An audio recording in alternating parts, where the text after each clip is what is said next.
Shalom, bien-aimés dans le Seigneur, nous sommes dans la joie de nous retrouver au pied du Grand Roi pour notre méditation quotidienne. Aujourd'hui, nous sommes le mercredi 12 juin 2024 et nous vous saluons au nom de notre Seigneur et Sauveur Jésus-Christ. Pour notre méditation de ce jour, nous allons lire un texte dans le livre du prophète Ésaïe, chapitre 26, verset 4, dans deux versions. Dans la version Louis II, il est écrit « Confiez-vous en l'Éternel à perpétuité, car l'Éternel est le rocher des siècles. » Parole de vie 2017 nous dit « Faites confiance au Seigneur pour toujours. Oui, au Seigneur, solide rocher qui dure toujours. » Le rocher des siècles. Le rocher des siècles, tel est le thème de notre méditation de ce mercredi 12 juin 2024. Bien-aimés dans le Seigneur, dans ce monde, il est impossible d'évoluer seul. Quelles que soient nos capacités et nos ressources, nous ne pouvons pas évoluer seuls. En plus de cela, nous traversons tous des moments où nous avons besoin d'avoir des personnes de confiance pour nous soutenir ou pour nous aider à certaines tâches que nous pouvons accomplir seuls. Cependant, le plus grand problème, c'est de trouver des personnes dignes de confiance, comme le dit Proverbe chapitre 20, verset 6, « Mais un homme fidèle, qui le trouvera? Un homme digne de confiance, qui le trouvera ?» Alors, le texte du jour nous révèle en qui nous devons toujours placer notre confiance. La fidélité des humains étant susceptible de variations, il est parfois risqué de faire totalement confiance à l'homme, malgré sa bonne volonté. Il faut donc se tourner vers le seul digne d'une confiance maximale, sans risque de déception, l'Éternel, le rocher des siècles. Voici les leçons tirées de notre verset du jour. Première leçon, aucun risque de variation, parce qu'il est le rocher des siècles.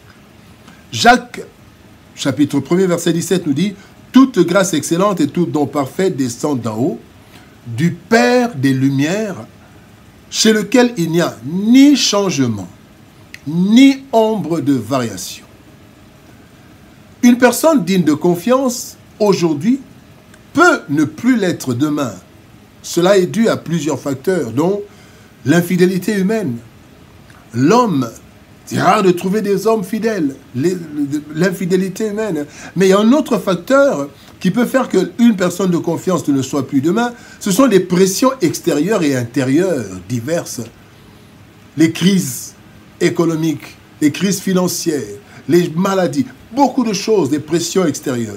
Mais aussi, il y a la perte de capacité. Quand il a commencé, il était digne de confiance, mais il a perdu certaines capacités et on ne sait plus lui faire confiance parce qu'il n'a plus les ressources nécessaires. Alors, ces facteurs capables de porter atteinte à l'intégrité de certaines personnes de façon qu'elles ne soient plus dignes de confiance, eh bien, ces facteurs ne risquent pas d'affecter le Seigneur, qui ne connaît aucune variation, selon qu'il est écrit dans Hébreux chapitre 13, verset 8, « Jésus-Christ est le même, hier, aujourd'hui et éternellement. » Eh bien, c'est parce qu'il est le rocher des siècles. Alors, la confiance au Seigneur ne peut souffrir d'une quelconque variation. Car la Bible dit, « Dieu n'est pas un homme pour mentir, ni un fils d'homme pour se repentir. » Nombre, chapitre 23, verset 19. Bien-aimés, faisons confiance à Dieu, il n'y a aucun risque de variation. Deuxième point, aucun risque de trahison. 2 Timothée 2, 13 nous dit, « Si nous sommes infidèles, il demeure fidèle. » Dieu demeure fidèle, car il ne peut se renier lui-même. Bien-aimés dans le Seigneur, la trahison est monnaie courante dans ce monde. Du fait du péché qui a affecté l'être humain. Alors, plusieurs ont été trahis. Même dans la Bible, nous avons l'exemple de David qui a été trahi même par son propre fils Absalom. Il a été trahi. Et il y a même le Seigneur Jésus-Christ lui-même trahi par Judas, un de ses proches, un disciple. Alors, lorsque nous faisons confiance à Dieu, nous ne courons aucun risque de trahison. Pourquoi? Parce que d'abord, Dieu ne peut être influencé par qui que ce soit. Certains sont devenus, nous ont trahis parce que des ennemis les ont corrompus, des ennemis les ont convaincus de faire le contraire de ce qu'ils devaient faire. Dieu ne peut être influencé par qui que ce soit. Deuxième chose, c'est que nous ne courons aucun risque de trahison avec Dieu parce que il nous connaît parfaitement et nous a choisis en connaissance de cause. Il nous connaît. Certains nous trahissent peut-être parce qu'avant ils ne connaissaient pas et après quand ils nous connaissent, ils connaissent nos faiblesses, ils connaissent nos intérêts, ils peuvent nous trahir. Ils connaissent nos infidélités, des choses négatives de notre part, alors ils nous trahissent.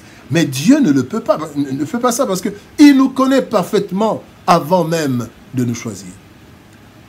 Nous ne courons aucun risque de trahison parce que Dieu ne se répand jamais. La Bible dit dans Romains chapitre 11, verset 29, « Car Dieu ne se répand pas de ses dons et de son appel. » La troisième leçon que nous voulons voir, c'est une confiance éternelle.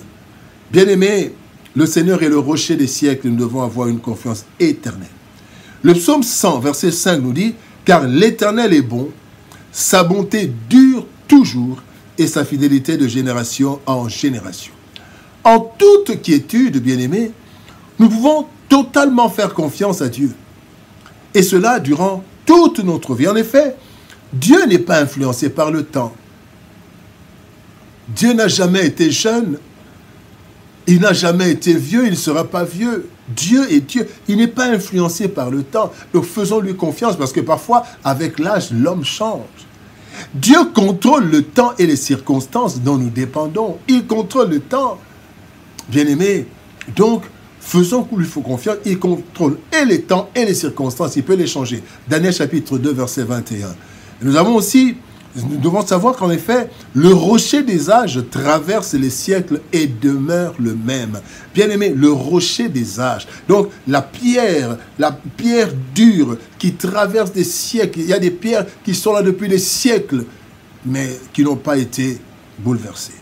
Notre confiance ne doit avoir ni limite, ni durée, car à cause de sa fidélité, Dieu accomplit toujours ce qu'il a promis, quel que soit le temps que cela prendra, ainsi que le disent ces deux versets, Job 19, 25, la Bible dit, « Mais je sais que mon Rédempteur est vivant et qu'il se lèvera le dernier. » Quelle confiance! Et il a vu sa confiance être couronnée.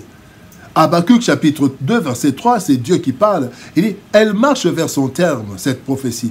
Elle ne mentira pas. Si elle tarde, attends-la, car elle s'accomplira.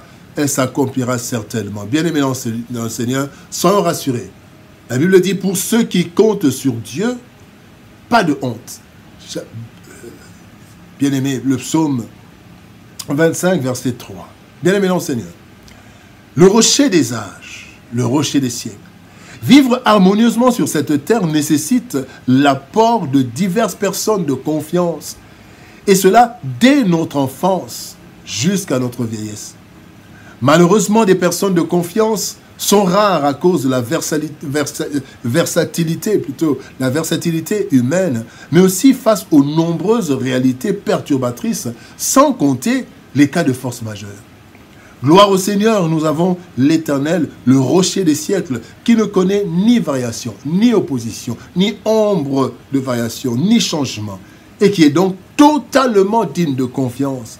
Faisons confiance totale et permanente à Dieu, nous ne serons jamais confus. Prions. Père de gloire, nous te bénissons et te rendons grâce pour ton amour et ta bonté. Merci, Père, parce que tu nous as donné cette occasion d'écouter ta parole, de la méditer.